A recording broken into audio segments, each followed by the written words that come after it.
Massé. Donc là, Haftara reprend d'une façon presque récurrente le même scénario. Dieu accuse le peuple juif d'abandonner la Torah, et à cause de ça, Dieu dit « je vous abandonnerai, vous serez livrés au monde », etc., etc. Et donc on a le même scénario, toujours le même scénario pendant énormément d'Haftarot, surtout avant Tisha B'Av, où il y a une alliance entre le peuple juif et Dieu.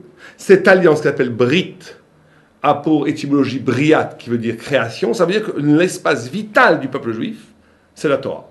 C'est l'espace vital. Dès que le peuple juif renonce à la Torah, c'est comme un poisson sorti hors de l'eau, comme avec la fameuse histoire avec Rabbi Akiva, et le poisson sorti hors de l'eau ne peut plus vivre. Et donc toutes les klalotes, toutes les malédictions s'abattent sur le peuple juif, et Dieu dit au peuple juif, presque en le suppliant, faites tchouva pour vivre. Donc l'injonction du prophète qui dit faites tchouva, faites repentance, reprenez le droit chemin, c'est pour nous sauver la vie, c'est tout le temps le même scénario.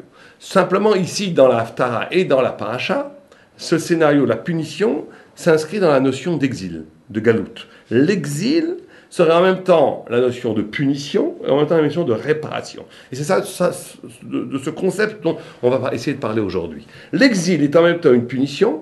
L'exil, c'est une sortie hors du lieu qui n'était convenu d'habiter, par exemple l'exil de la terre d'Israël, l'exil de soi à soi. L'exil, c'est l'arrachement de l'identité qui est vécu comme punition, mais qui va être aussi le lieu d'une réparation. C'est pour ça que dans la Haftara, dans la Paracha, on parle des cas, il y avait 48 villes.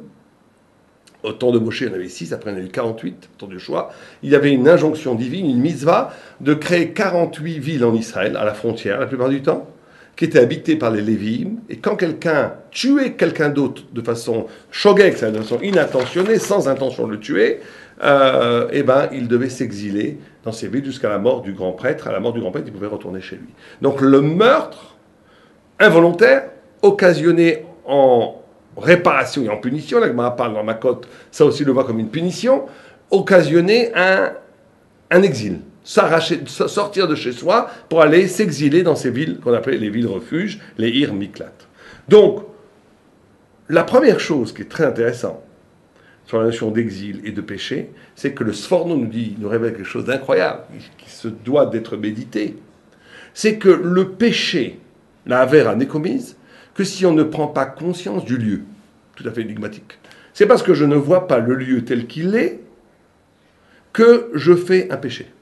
Si j'avais la conscience du makom, de l'endroit, de la notion du lieu, je ne pécherais pas. Le Sforno l'explique, on a déjà, je pense, évoqué ce Sforno qui est magnifique. Il ramène cette fameuse question du Rambam. Le Rambam dit qu'au début, les gens adorent Enoch, la génération de Enoch, ont fait de la Avodah Zara, de l'idolâtrie, parce qu'ils ont dit, de la même façon que quand il y a un roi de chair et de sang, on se doit de respecter ses ministres. De la même façon, Dieu qui a créé le monde a des ministres. Qui sont les ministres de Dieu ? Les anges, le soleil, la lune, les étoiles.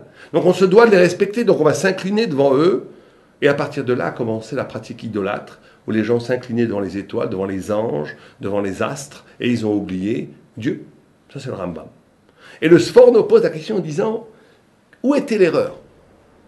L'erreur du Rambam, c'est pas parce qu'ils ont oublié Dieu et qu'ils ont continué après à pratiquer l'idolâtrie. C'est à l'origine même le calcul était biaisé. C'était un faux calcul, pourtant ça a l'air d'un calcul tout à fait logique.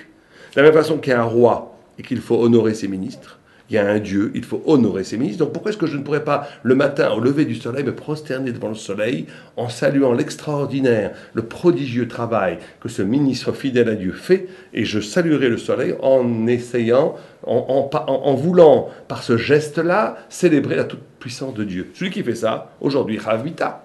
Celui qui s'agenouille devant le soleil le matin pour célébrer le soleil comme ministre de Dieu, il serait passible de mort. C'est un péché cardinal, même si l'intention n'est pas forcément mauvaise. Pourquoi ? Pose le Sforno. Et le Sforno répond, parce que c'est très simple. Il dit, imaginez que vous rentreriez dans un palais et vous alliez dans la salle du roi, et la salle du roi, et le roi serait assis sur un trône royal, et qu'il y aurait des ministres autour du roi, et que vous diriez au roi, 2 minutes avant de vous saluer, je veux saluer le ministre. Et vous agenouillez devant le ministre, devant le roi. Ça serait une insulte au roi. Le roi aurait le droit de nous décapiter si nous faisions une chose pareille. Ça serait une insolence par rapport au roi. Alors pourquoi est-ce que quand le roi n'est pas là, je peux m'incliner devant le ministre ? Parce que le ministre représente le roi. Mais quand le roi est devant moi, personne ne représente le roi puisque le roi est devant moi. De la même façon, l'idolâtrie, c'est une erreur sur la proximité avec Dieu. pour ça qu'il y a écrit Lo yelecha Elohim acherim al panai. Dieu est toujours devant toi. Comme il est toujours devant toi, tu ne peux pas t'agenouiller devant autre chose que lui. Il est toujours devant toi. Il est toujours devant toi. L'erreur, c'est de ne pas comprendre que chaque lieu, chaque makom, chaque lieu est le lieu d'une révélation divine. C'est une des choses les plus dures spirituellement à obtenir. On rentre dans l'habitude du lieu. Un lieu, c'est une cuisine, c'est un salon, c'est la rue, c'est une villa, c'est un paysage, c'est rien. Or, le lieu, c'est toujours la configuration d'une volonté de Dieu. Dieu a créé cet instant, ce moment, cet endroit, parce que c'est sa volonté. Or, cette volonté le révèle. Le tzaddik est capable de voir dans le makom, dans le lieu, la révélation pure de Dieu.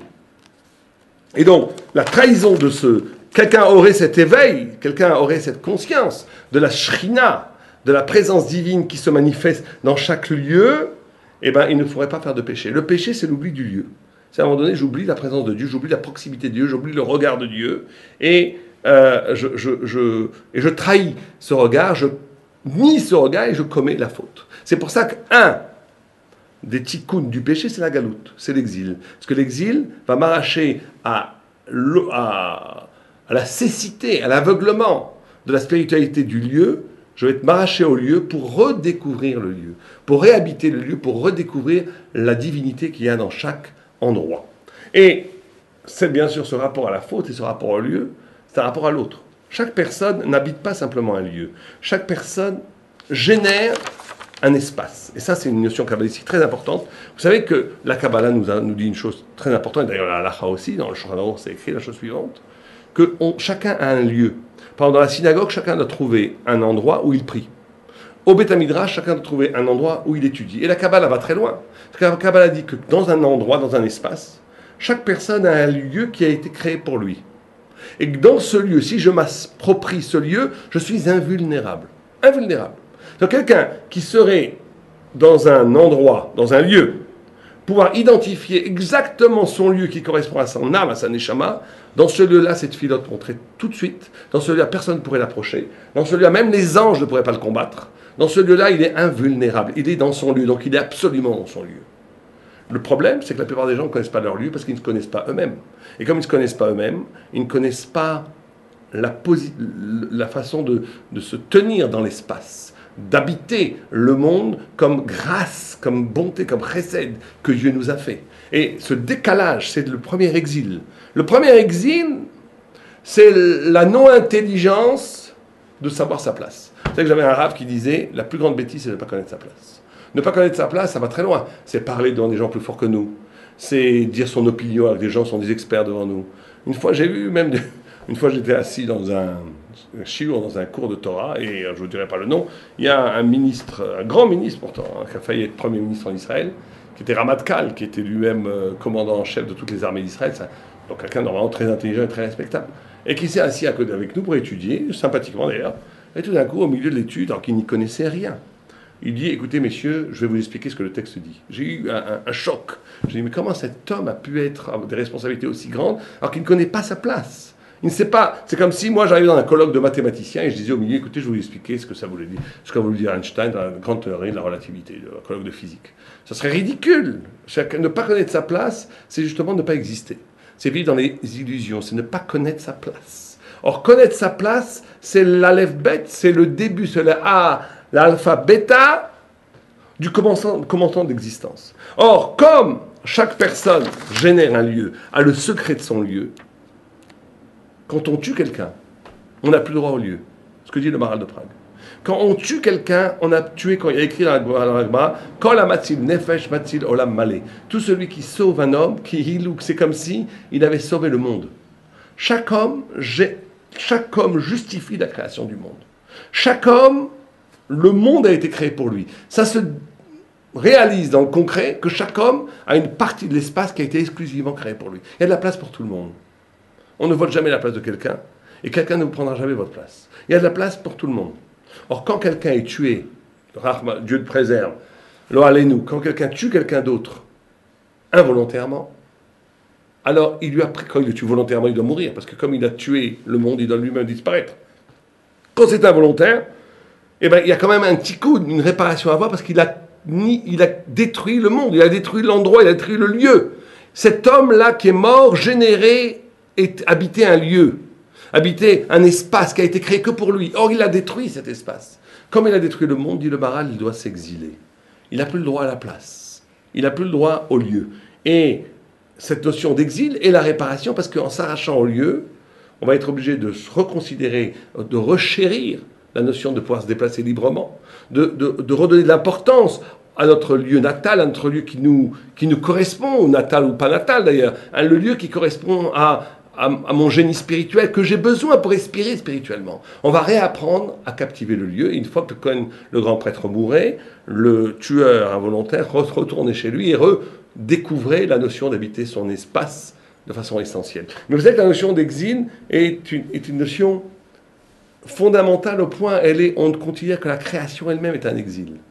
Puisque toute la Kabbalah considère la création comme des lumières qui sortent d'eux-mêmes, comme des kelim qui explosent, comme une sortie, à la limite, kebiechol, création, révélation, rédemption, ces trois grandes catégories spirituelles du judaïsme. Création, l'Avdil, c'est une sortie de Dieu, de lui-même, on va dire. Dieu était dans ce que la Kabbalah appelle Or En Sof. Il y avait une lumière infinie qui n'avait besoin de rien. Tout d'un coup, on a fait un petit trou dans cette lumière, ce petit trou de rien du tout par rapport à l'infinité de la lumière, qui est pour nous l'espace de tout l'univers, de milliards d'années-lumière, mais qui est un tout petit trou dans une infinie espace lumineux, et qu'à l'intérieur de ce vide va se créer tout l'univers. Mais cet univers est comme une sortie de la lumière hors de soi, puisque ça devient des ténèbres. Donc on voit que la création elle-même, à l'origine, est un exil de la lumière de sa propre identité lumineuse, pour créer un espace qui n'est pas lumière. La révélation, qui est le deuxième mouvement, quand Dieu se révèle à l'homme, c'est une sortie de l'absolue vérité pour aller dans le relatif, pour être accepté par l'homme. C'est un exil de la vérité. Et la rédemption, la Géoula, ça sera le tikkun de tous ces exils. Et d'ailleurs, ce qu'on fait, le juif ne fait qu'une seule chose, c'est de recoller le haut et le bas, le créateur et la création, l'origine et ce qui doit se faire. Mais pour recoller, il faut cette sortir de soi. Le cosmos lui-même, pour se créer, est un exil en mouvement. Le monde est en mouvement. Le monde n'est pas statique. Le monde avance. Il se déploie. Il s'exile de lui-même. Il perd son identité pour redécouvrir une identité plus profonde. C'est pour ça que le judaïsme déteste des positionnements spirituels tels le bouddhisme ou les stoïciens. Déteste. Où la seule souci spirituel de ces gens-là, notamment les bouddhistes aujourd'hui ou les stoïciens chez les Grecs, c'est d'arriver à une quiétude spirituelle. Ne pas bouger. Être tellement, vous savez, les stoïciens et les bouddhistes, ils nous disent, ils considèrent le monde comme un monde d'illusion, donc la douleur, la richesse, la pauvreté, l'amour, la haine, tout ça n'a aucune importance. L'important, c'est que je sois retiré de tout ça pour arriver à une sérénité intérieure, plus rien ne me touche. Alors c'est très jouissif, mais en réalité c'est très petit bourgeois. Parce que la personne ne cherche qu'une chose, elle cherche la quiétude. Le bourgeois cherche la quiétude. Le petit bourgeois cherche la paix intérieure en augmentant son compte en banque. Et bien le bouddhiste transcendant, c'est en vérité une grenouille céleste. Qu'est-ce qu'il cherche? Il cherche simplement à être tranquille avec lui-même, vivre dans la paix intérieure. Mais ça, pour la Torah, c'est nul. Parce que la Torah, Dieu dit, non mais il était double, il a été créé double, avec deux yud. Oi! Malheur à moi du côté de mon créateur, malheur à moi du côté de la création. Je suis écartelé. Je suis écartelé pourquoi? Parce que je ne suis pas d'un seul tenant. Je suis quelqu'un qui est en exil de moi-même. Je dois sortir de moi-même pour devenir moi-même. Je dois avoir des projets qui sont plus grands que moi-même. Je dois être dans l'exil de l'identité pour retrouver l'identité qui est une identité purement spirituelle. Vous comprenez ce que ça veut dire? Ça veut dire que l'homme ne peut devenir lui-même que s'il s'arrache à lui-même. L'homme ne peut advenir que s'il est capable d'épouser des causes, des projets, des ambitions qui dépassent largement son identité. C'est l'altruisme pur. L'altruisme et la générosité, le chesed, c'est la clé profonde de tout acte éthique. Je ne peux pas faire quelque chose si je n'ai pas un projet de me dépasser. Si je fais les choses que pour moi, je suis un homme mort, je suis un homme en circuit fermé. Aucun intérêt. Aucun intérêt. Les choses sont en circuit fermé. L'homme est un homme qui doit se dépasser.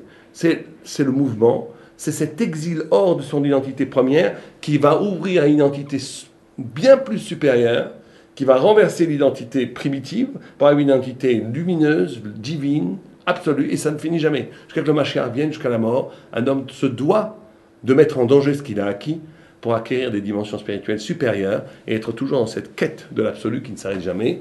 Shabbat Shalom, Alova Yadinu.